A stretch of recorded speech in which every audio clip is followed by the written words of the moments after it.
Hola, bienvenidos al Reloj de Arena. Mi nombre es Nicolás Estrada y este es un canal de videos sobre fundamentos de mecánica de suelos producido desde el Departamento de Ingeniería Civil y Ambiental en la Universidad de los Andes en Colombia. En el video de hoy abordaremos el tema de la granulometría. Empezaremos con una corta introducción, luego hablaremos de la técnica de la granulometría por tamizado. Luego cubriremos en menor detalle la granulometría por hidrómetro y terminaremos presentando tres descriptores cuantitativos de la granulometría del suelo. En nuestra última clase sobre la composición de los suelos, vimos que la característica física que más controla el comportamiento mecánico del suelo es el tamaño de sus partículas, ya que este tamaño condiciona la física que es relevante entre esas partículas. Ahora, cuando nos interesamos a un suelo natural, es interesante preguntarnos, bueno, pero yo ¿cómo determino o cómo describo el tamaño de partícula de un suelo? Y como se muestra bien en esta fotografía, pues responder esa pregunta no es trivial. En la mayoría de los suelos no tenemos un único tamaño de partícula, sino que más bien tenemos muchas partículas de tamaños diferentes. En otras palabras, lo que tenemos es una distribución de tamaños de partícula.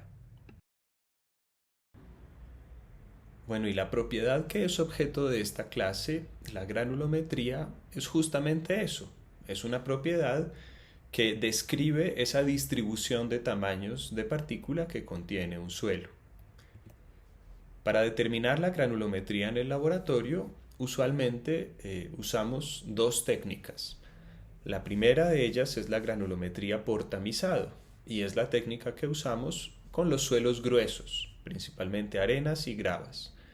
La segunda técnica es la granulometría por hidrómetro y es la que usamos para determinar la granulometría de los suelos finos, principalmente los suelos arcillosos. En las siguientes diapositivas cubriremos estas dos técnicas, la primera en algo más de detalle y en la segunda simplemente revisaremos los principios físicos que hacen que esta técnica nos permita determinar la distribución de tamaños de partícula que contiene un suelo fino. Empecemos entonces por discutir la granulometría por tamizado. Como su nombre lo indica, esta técnica experimental usa una secuencia de tamices como los que se muestran en la foto, es decir, una secuencia de recipientes que en su fondo tienen una malla con una determinada apertura. Como vemos también en la foto, cada uno de estos tamices tendrá una malla de apertura diferente, lo que nos permitirá tomar un suelo y fraccionarlo o dividirlo en fracciones cada una de cierto tamaño de partícula, como se muestra en la parte inferior de la foto. Cada uno de estos tamices se identifica con un número. Por ejemplo, comúnmente usamos los tamices 1, 4, 10, 20, 40, 100 y 200. Ese número me dice aproximadamente en una pulgada lineal de malla cuántos huequitos de malla hay. Entonces fíjense que, por ejemplo, el tamiz número 1 tiene una apertura, un tamaño de hueco de 25,4 milímetros, es decir, una pulgada. Mientras que el tamiz 200, el de la malla más finita de todas, tiene una apertura de 0,075 milímetros o 75 micras, que como lo hemos discutido en clase, es un buen límite para separar los suelos gruesos de los suelos finos o arcillosos. Bueno, y teniendo esos tamices, ¿qué hacemos? ¿Cierto? ¿Cómo usamos estos elementos para construir algo que nos permita representar esa distribución de tamaños en un objeto gráfico que vamos a llamar la curva granulométrica? Bueno, lo primero que hacemos es tomar estos tamices y ensamblarlos como en una torre, desde los tamices de malla más fina, más pequeña, hasta los tamices de malla de mayor apertura. Luego vamos a tomar una cierta cantidad de suelo seco, lo vamos a poner en la parte superior de la torre y vibrando esta torre vamos a lograr que las partículas se vayan moviendo a lo largo de esa torre o de esa secuencia de mallas hasta quedar retenidas en aquel tamiz cuya malla es tan pequeña que la partícula no puede seguir su camino hacia los tamices inferiores. Una vez terminamos ese procedimiento, entonces desensamblamos la torre de tamices y para cada uno de esos tamices vamos a determinar la masa o el porcentaje del total de masa que quedó retenida en él. Para cada uno podemos calcular ese porcentaje. Y luego, por último, para cada uno de estos tamices nos vamos a hacer la pregunta de cuál es el porcentaje en masa que quedó retenido en los tamices inferiores, en los que estaban más abajo que el tamiz que estamos considerando. O dicho de otra forma, cuál es el porcentaje en masa de material que está compuesto por partículas de tamaño más pequeña que la apertura del tamiz que estamos considerando. Bueno, una vez tenemos esta información, es decir, para cada tamiz de nuestra serie, conocemos el porcentaje en masa que está compuesto por partículas de tamaño inferior a la apertura de cada uno de estos tamices. Vamos a tomar esta información y la vamos a representar en un espacio como el que se muestra acá, un espacio semilogarítmico, para construir un objeto gráfico que llamamos una curva granulométrica. Entonces, ¿cuáles son las características de este espacio? Bueno, como ven, en el eje horizontal, en el eje logarítmico, tenemos tamaños, por ejemplo en milímetros, mientras que en el eje vertical tenemos porcentajes más finos, es decir, porcentajes de material más finos que un determinado tamaño. Lo primero que vamos a hacer es ubicar sobre el eje horizontal el tamaño o la apertura de los diferentes tamices. Aquí, por ejemplo, tenemos desde el tamiz número 1, cuya apertura es de 1 pulgada aproximadamente, es la flechita que vemos más a la derecha, hasta el tamiz más pequeño que estamos usando es el tamiz 200 con una apertura de 0.075 milímetros, es decir, 75 micras. Una vez hemos ubicado los tamices en el eje horizontal, vamos entonces para cada uno de ellos a poner un punto en el porcentaje de material que es más fino que cada uno de esos tamices. Esos son, por ejemplo, los puntos verdes que se representan en este ejemplo. Y una vez tenemos estas medidas que hicimos para cada uno de los tamices, pues vamos a aproximar esa secuencia de puntos con una línea, y es esa línea lo que llamamos propiamente la curva granulométrica. Normalmente estas curvas tienen una forma de S y como lo veremos en las diapositivas siguientes y en el taller hay una gran cantidad de información que podemos extraer de este objeto que es relativamente simple. Por ejemplo, en esta imagen se muestran varios ejemplos de curvas granulométricas reales. Bueno, ¿y qué vamos a observar sobre estas curvas? Por un lado nos va a interesar la posición horizontal de la curva, porque la posición horizontal nos va a indicar el tamaño de las partículas que contienen ese suelo. Entonces fíjense, por ejemplo, que las curvas que están más en el extremo izquierdo de este espacio corresponden a materiales finos como arcillas o limos, mientras que las curvas que están en el extremo derecho de este espacio corresponden más bien a materiales gruesos como arenas o gravas. Entonces, esa es una de las informaciones que nos transmite esta curva, cuál es el tamaño de partícula típico del material. Además de la posición horizontal, también nos va a interesar qué tan tendida, qué tan acostada o qué tan vertical es esta curva. Pues esta característica nos va a decir qué tan variados son los tamaños de partícula que contiene el material. Vemos, por ejemplo, en la parte central de este espacio dos curvas muy verticales, ¿cierto? La arena fina y la arena media.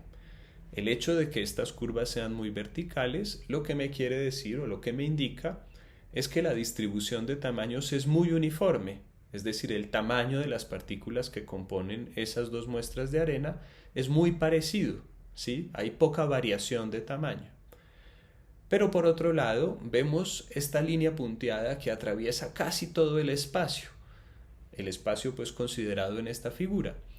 Eso lo que me quiere decir es que esa muestra de suelo contiene partículas de tamaños muy diversos, desde partículas muy pequeñas como las partículas de arcilla hasta partículas muy grandes como las partículas de grava. Esto es lo que observamos, por ejemplo, en los sedimentos de origen glaciar, como lo veíamos en la última clase. Entonces, esta es la técnica de granulometría por tamizado. Es una técnica muy utilizada, pues es la técnica que usamos para determinar la granulometría de los suelos gruesos. Y en los suelos gruesos resulta que la granulometría es una propiedad muy importante. Entonces, esta es una de las propiedades que queremos conocer para esos suelos, a diferencia de los suelos arcillosos, en donde el comportamiento está tal vez más dictado por la plasticidad, es una propiedad que veremos más adelante, más que por la distribución de tamaños. Sin embargo, tenemos también una técnica que nos permitiría determinar la distribución de tamaños de suelos arcillosos, es la técnica que vamos a ver a continuación. La técnica de la que hablo es la granulometría por hidrómetro, y como su nombre lo indica, esta técnica me permite determinar la granulometría de un suelo, en este caso arcilloso, usando un instrumento que es el hidrómetro. El hidrómetro es un instrumento como el que se muestra en esta fotografía, que me permite medir la densidad de un líquido. La forma en la que funciona es muy sencilla, simplemente se introduce el hidrómetro en el líquido, como se muestra en el esquema central de la figura. Luego leemos sobre la gradación que hay sobre el mástil del hidrómetro y finalmente, mediante una curva de calibración que acompaña al instrumento, pues podemos conocer la densidad del líquido a partir de esta lectura. Bueno, y este instrumento, ¿cómo me permite medir la distribución de tamaños? Pues este instrumento o esta técnica se construye en base a lo que conocemos como la ley de Stokes.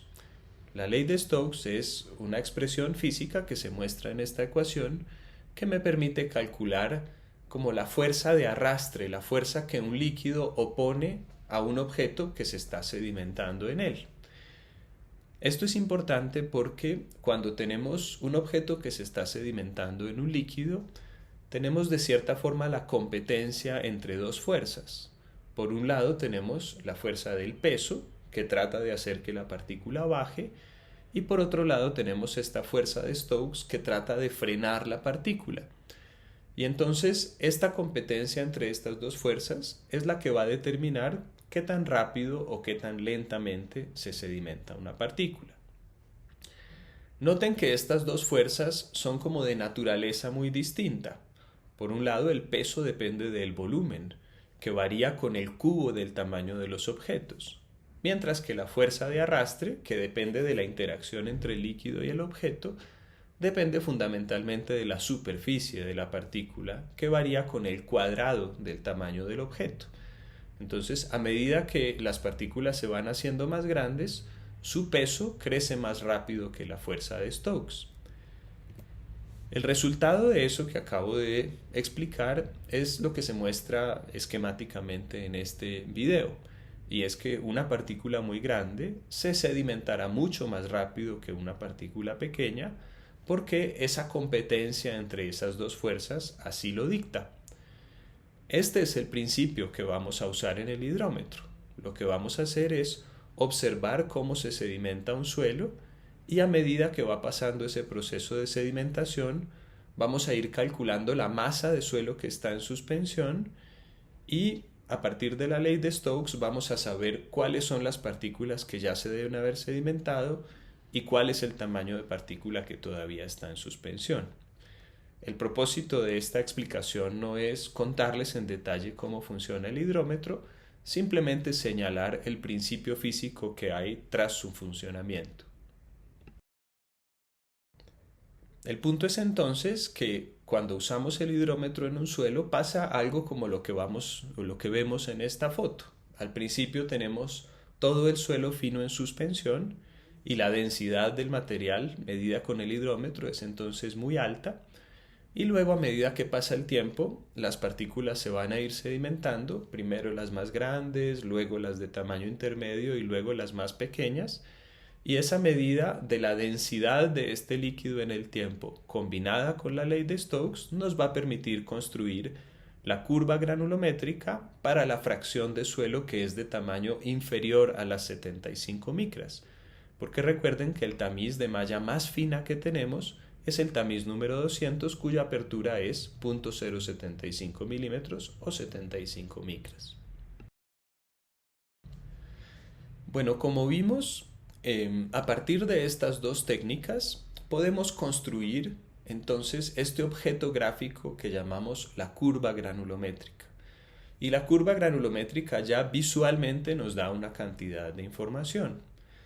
Pero en general, además de esa identificación o de ese análisis visual, vamos a querer calcular un par de cosas sobre esa curva granulométrica. Es decir, es conveniente para nosotros contar con una serie de descriptores que cuantitativamente me hablan de la granulometría. Y hay fundamentalmente tres de estos descriptores que vamos a ver a continuación. El primero de ellos es este. Vamos a querer, sobre la curva granulométrica, leer cuál es el porcentaje en masa del material que está compuesto por partículas de tamaño más pequeño que la apertura del tamiz 200. Es decir, el porcentaje en masa del total del material que está compuesto por partículas de tamaño inferior a 75 micras. Este porcentaje es interesante porque nos va a decir si el material es predominantemente fino, en el caso en el que el 50% o más de la masa sea de tamaño inferior a 75 micras, o si el material es predominantemente grueso, en el caso en el que el 50% o más de la masa total sea de partículas de tamaño superior a las 75 micras. Apliquemos ese cálculo tan sencillo a una curva granulométrica real como la que se muestra en esta figura. Entonces, como lo decíamos, lo que nos interesa acá es calcular cuál es el porcentaje en masa del material que está por debajo y por encima del tamiz 200. Entonces, el tamiz 200, como sabemos, tiene una apertura de 75 micras o 0.075 milímetros. Es decir, corresponde a este punto vacío blanco que vemos acá en donde tengo el cursor. Entonces, si yo me ubico en el tamiz de 75 micras, es decir, en el tamiz 200, como me lo señala esta flecha, y leo sobre el eje vertical el porcentaje en masa que es más fino que ese tamaño, encuentro en este caso un porcentaje del orden del 15%. Pues ¿eso qué quiere decir? Que el 15% de la masa de mi material está compuesta por partículas de tamaño inferior a 75 micras y en consecuencia el 85% en masa de mi material está compuesto por partículas de tamaño superior a las 75 micras. De allí podemos saber entonces que este material, representado por esta curva granulométrica, es un material predominantemente grueso, ya que más del 50% de la masa está compuesto por partículas más grandes que ese límite de las 75 micras. El segundo descriptor que usamos con frecuencia para describir cuantitativamente la distribución de tamaños de un suelo, es decir, su granulometría, es el coeficiente de uniformidad, que escribimos normalmente como C sub U. El coeficiente de uniformidad es simplemente la comparación entre dos tamaños, entre dos diámetros, que llamamos el D60 y el D10. ¿Qué son estos diámetros? Bueno, el D60 es aquel diámetro tal que el 60% del material en masa está compuesto por partículas de tamaño inferior a ese diámetro. Y el D10 es aquel diámetro o aquel tamaño para el cual el 10% del material está compuesto por partículas de tamaño inferior a ese D10. Vamos a ver ahora un ejemplo, pero por ahora digamos que calculamos esta comparación entre un diámetro grande y un diámetro pequeño Y lo que vamos a decir es que si ese coeficiente está entre 1 y 4, entonces vamos a considerar que el suelo tiene una gradación muy uniforme, ¿sí? Los tamaños de sus partículas son relativamente similares. A estos materiales también los llamamos mal gradados, cuando su distribución es relativamente estrecha. Por el contrario, si este coeficiente es superior a 4, vamos entonces a decir que se trata de un suelo bien gradado, es decir, de un suelo que cubre un espectro más amplio de tamaños de partícula. Nuevamente, completemos esta explicación con un ejemplo. Tenemos nuevamente nuestra curva granulométrica y vamos a calcular sobre ella inicialmente el D60 y el D10. Entonces, el D60, recordemos, es aquel diámetro para el cual el 60% del material es más fino que ese diámetro. Entonces nos ubicamos en el 60% en el eje vertical, nos movemos horizontalmente hasta tocar la curva y luego descendemos y leemos el diámetro. ¿En qué diámetro estamos? Si esto es 0.1, entonces sería 0.2, 0.3, 0.4 aproximadamente es de 60. ¿Cuánto sería de 10? Nos ubicamos en el 10%, nos movemos horizontalmente hasta tocar la curva y descendemos. Leemos nuevamente el diámetro, en este caso de 10. Estamos aquí en 0.01 milímetros, 0.02, 0.03, 0.04. Es decir que de 60 es 0.4 aproximadamente y de 10 es 0.04. La división de esas dos cantidades de 60 sobre de 10 me da aproximadamente 10 veces. Es decir, el de 60 es 10 veces más grande que el de 10. Al ser 10 muy superior a 4, podríamos decir que este material es un material bien gradado. Es decir, que cubre un espectro de tamaños de partícula relativamente amplio.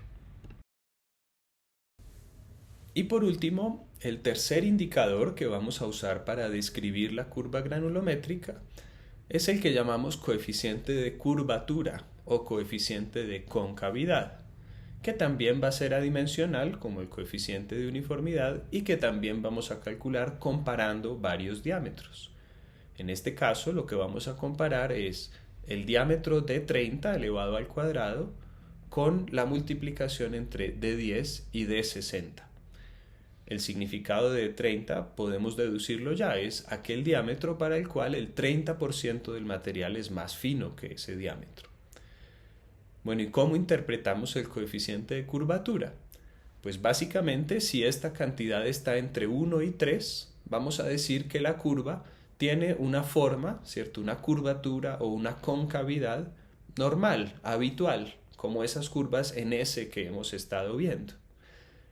Por el contrario, si el coeficiente de curvatura es inferior a 1 o superior a 3, en general eso nos va a indicar que tenemos una curva granulométrica extraña, de forma extraña. ¿Qué quiere decir de forma extraña? Por ejemplo, con una parte muy pendiente y otra muy tendida, o con un escalón, cosas de ese estilo. Veamos nuevamente con un ejemplo cómo funciona el coeficiente de curvatura. Tenemos nuevamente nuestra curva granulométrica, sobre la cual ya habíamos ubicado D10 y D60. Ubiquemos ahora D30.